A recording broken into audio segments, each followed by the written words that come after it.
Chers amis, très heureux de vous retrouver pour ces nouvelles fraternités qui débutent et qui nous permettront de nous préparer ensemble à la Pentecôte pour recevoir le Saint-Esprit. Voilà, nous avons besoin. Et justement aujourd'hui, le topo, c'est comment s'ouvrir à l'Esprit Saint.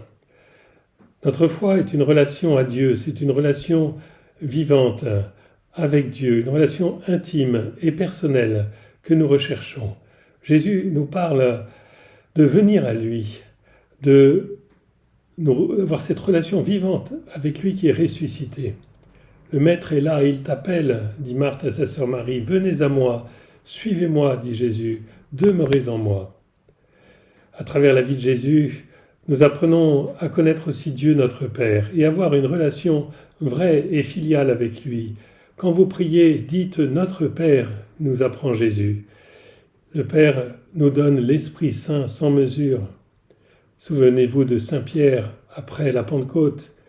Il nous dit, élevé à la droite de Dieu, Jésus a reçu du Père l'Esprit Saint qui était promis et il l'a répandu sur nous.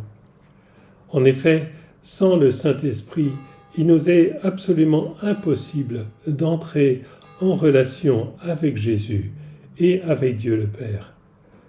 Nul ne peut dire « Jésus est le Seigneur » si ce n'est par l'Esprit Saint, nous dit Saint Paul, première épître aux Corinthiens, chapitre 12, verset 3. Nul ne peut dire « Jésus est le Seigneur » si ce n'est par l'Esprit Saint. Il nous faut donc bien comprendre cela. Dieu nous est inaccessible par nous-mêmes. Si le Saint-Esprit ne nous guide pas intérieurement, impossible d'avoir une foi vivante, une foi en Jésus pour une relation avec lui. Jésus seul nous révèle Dieu et nous sauve du péché, mais c'est l'Esprit Saint qui rend notre foi vivante, qui vient en notre cœur au secours de notre esprit pour nous permettre de croire. L'Esprit Saint que Dieu le Père enverra en mon nom, dit Jésus, vous enseignera toutes choses et il vous rappellera tout ce que je vous ai dit. Et saint Paul nous exhorte, laissez-vous mener par l'Esprit, puisque l'Esprit est votre vie. Le Fils prend place au milieu de nous pour nous révéler le Père et pour mettre son royaume à notre portée. Il a pris sur lui notre péché pour que nous ayons part au royaume du Père. Il est notre Sauveur. L'Esprit Saint, lui, nous communique ce que le Fils de Dieu nous a obtenu. L'Esprit Saint vient en nos cœurs pour nous révéler intérieurement et nous faire accueillir la présence de Dieu. Souvenez-vous des paroles du Christ avant sa passion. Si je ne pars pas, le Paraclet, le Défenseur, ne viendra pas. Or, c'est lui qui me glorifiera. C'est lui qui vous introduira dans la vérité tout entière. C'est lui qui vous dévoilera le bien qui vient de moi, ou qui vous communiquera le bien qui vient de moi. Vous allez recevoir une force, celle de l'Esprit Saint, qui descendra sur vous. Vous serez alors mes témoins. Nous avons donc besoin du Saint-Esprit pour entrer dans une relation vivante, de foi vivante avec Dieu.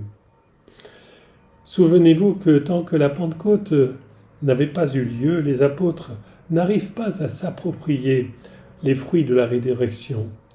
Certes, ils voient Jésus, certes, ils croient qu'il est ressuscité, mais c'est encore comme de l'extérieur, si bien qu'ils restent étonnés par la résurrection et qu'ils sont incapables de sortir en témoigner. Il faut que l'Esprit Saint fasse une transformation en eux pour que cette foi devienne relation vivante avec Dieu, devienne relation qui les fait témoigner. Il va rendre vivante leur foi, cet esprit qu'ils vont recevoir. Comme le dit saint Paul, l'Esprit Saint vient au secours de notre esprit. Il fait de nous des fils de Dieu. Tous ceux qu'anime l'Esprit de Dieu sont fils de Dieu. Vous pourrez relire avec profit le chapitre 8 de l'Épître aux Romains, qui nous parle de cette transformation du Saint-Esprit. L'Esprit Saint fait entrer le Christ dans notre cœur, si bien que nous pouvons entendre d'une façon nouvelle ce que Jésus nous dit, « Demeurez en moi comme je demeure en vous ». Chers paroissiens, si vous avez la foi, c'est que vous avez reçu le Saint-Esprit. Et si vous n'avez pas suffisamment la foi, c'est que vous n'avez pas encore ouvert suffisamment votre cœur au Saint-Esprit. Alors, comment faire pour ouvrir davantage notre cœur à l'Esprit Saint ? Il est remarquable que jusqu'à la Pentecôte, Jésus a fait attendre ses apôtres. Il veut qu'ils se préparent.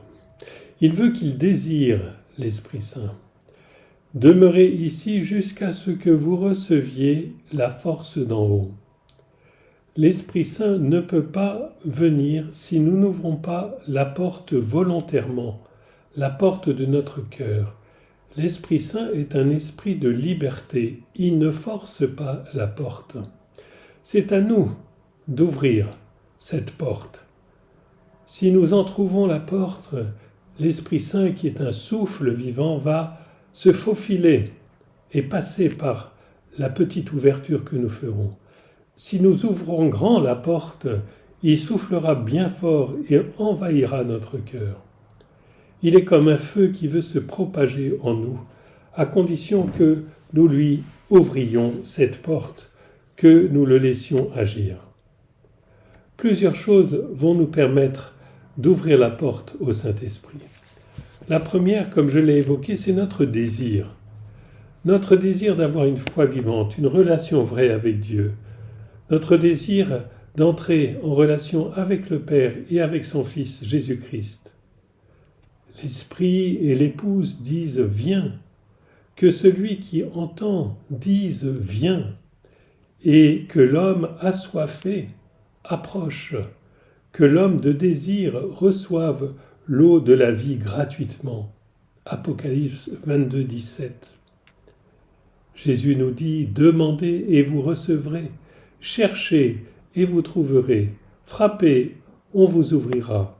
En effet, quiconque demande reçoit, qui cherche trouve, à qui frappe on ouvrira. Si vous savez donner de bonnes choses à vos enfants, combien plus le Père du ciel donnera-t-il l'Esprit Saint à ceux qui lui demandent » Luc 12, 9 à 13. Oui, nous devons avoir un désir pour recevoir l'Esprit Saint. Mais, et c'est le deuxième point, ce désir ne doit pas rester au plan affectif, émotif, émotionnel. Jésus nous dit, il ne suffit pas de dire « Seigneur, Seigneur ». Notre désir sera vrai s'il est aussi engagement de notre volonté à suivre Jésus et à vivre ses commandements. La foi devient une foi vivante lorsqu'elle agit. La foi sans les œuvres est morte, nous dit saint Jacques, chapitre 2, verset 26. C'est là qu'il y a un cercle vertueux. Sans le Saint-Esprit, impossible de vivre les commandements de Dieu. Tout seul, je ne peux pas. Or, c'est justement en cherchant à vivre les commandements de Dieu que j'ouvre mon cœur à l'Esprit Saint et que l'Esprit Saint vient me fortifier. Les commandements de Dieu, nous le savons bien, sont de deux ordres. Premièrement, rejeter les péchés et deuxièmement, vivre la charité envers Dieu et envers le prochain. Rejeter les péchés, c'est ce que Jean-Baptiste demandait pour préparer le chemin du Seigneur. Nous sommes pécheurs, mais nous devons faire la guerre au péché en vue de la sainteté. Sinon, l'Esprit Saint ne viendra pas. L'Esprit Saint ne vient pas dans un cœur négligent, dans un cœur tiède. Nous pouvons perdre des batailles dans cette lutte contre le péché, mais alors le Seigneur nous pardonne et nous relève. Ce faisant, nous gagnons en humilité et notre désir de recevoir l'Esprit Saint se fortifie Nous avons conscience que sans lui, nous ne pouvons rien faire. C'est là encore un cercle vertueux.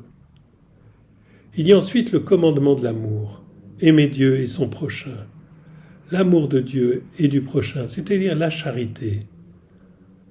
Dans le Christ Jésus, nous dit saint Paul, seul compte la foi agissant par la charité. Galates 5,6. Dans le Christ Jésus, seul compte la foi agissant par la charité. Ayez une charité intense, nous dit saint Pierre, car la charité couvre une multitude de péchés. Pas besoin d'attendre d'être parfait pour vivre la charité. Elle est toujours à notre portée chaque jour. Prier Dieu et faire du bien à ceux qui nous entourent est toujours possible. Pas besoin d'attendre que notre prière soit parfaite ou que notre charité soit sans faille pour prier et pour aimer. Mais si nous ne cherchons pas à vivre la charité, l'Esprit Saint ne viendra pas en nous. L'amour de Dieu a été répandu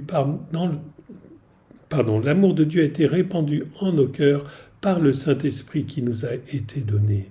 Plus nous cherchons à vivre la charité, même imparfaitement, plus l'Esprit Saint viendra à notre secours et voudra habiter en nous. Alors pour terminer, comment recevoir l'Esprit Saint ? Le jour de la résurrection, Jésus souffle sur ses apôtres et leur dit « Recevez l'Esprit Saint, ceux à qui vous remettrez leurs péchés, ils seront remis, ceux à qui vous les retiendrez, ils seront maintenus. » Ce jour-là, les apôtres n'ont rien demandé, ils n'ont rien attendu, et ils reçoivent le pouvoir de pardonner les péchés. Mais ils ne sont pas transformés comme le jour de la Pentecôte. Pour être transformés comme au jour de la Pentecôte, il faut vraiment attendre et désirer le Saint-Esprit, se préparer. Alors certes, le Saint-Esprit peut nous faire des dons comme ils l'ont fait aux apôtres dans le passage que je viens de faire. Ils ont reçu le pouvoir de pardonner les péchés. Mais ce qui est le plus important, c'est d'être transformés intérieurement. Alors ce que nous vous proposons, c'est de nous préparer ensemble pour être transformés ensemble lors de cette belle prière que nous ferons le 5 juin dans l'Église, ensemble pour demander l'Esprit Saint. Alors comment nous y préparer ? Eh bien d'ici là, que chacun d'entre nous cherche à faire grandir son désir d'être transformé, d'avoir une relation vivante, plus vivante avec Dieu, Père, Fils et Saint-Esprit.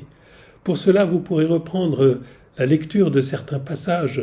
Je vous ai cité Jean 16 au verset 7, 13 à 15, Jean 14 au verset 14 à 17, Luc 11 au verset 9 à 13, et puis le beau passage de Romains chapitre 8.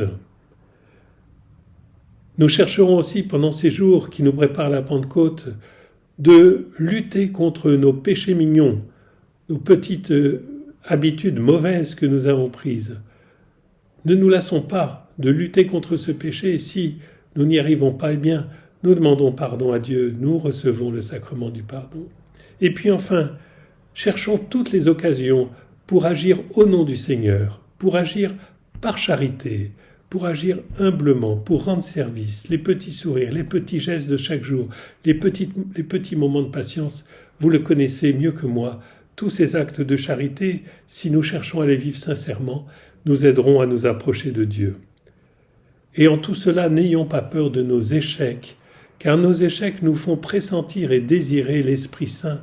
Nous ne pouvons pas agir seuls. Si nous échouons, c'est que l'Esprit Saint ne nous a pas suffisamment soutenus.